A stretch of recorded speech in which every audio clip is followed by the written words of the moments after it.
More and more of these days, Fort Wayne's Three Rivers Ambulance Authority needs to rely on paramedic crews from the county to cover runs in the city limit. Here's ABC 21's Corinne Rose.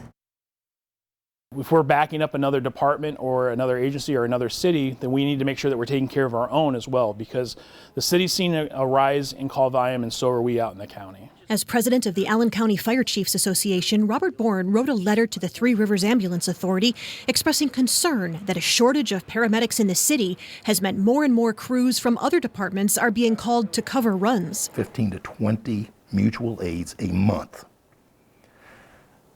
from the normal 5-6 a month. Gary Boer of the Three Rivers Ambulance Authority, or TRAA, says there simply aren't enough paramedics to staff ambulances.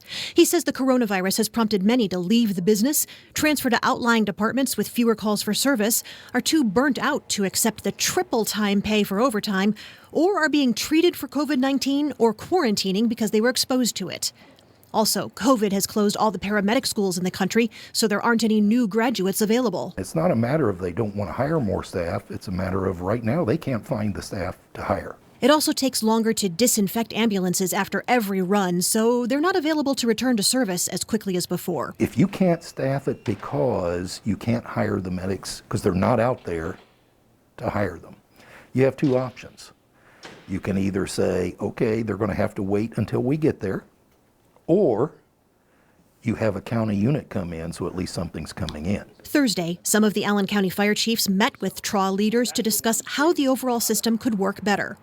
Boren says if you call for help, it will get to you, even if the ambulance is still a few minutes away. You have great first responders. The city of Fort Wayne has paramedic engines that are responding to give firsthand care right away. So in that time that it takes to get maybe a longer outlying ambulance to that house, they already have that care, that life-saving care right at their feet. Now that paramedic schools are opening up, Boer says more grads will be available to be hired, but says it will take a while to get back to full staffing.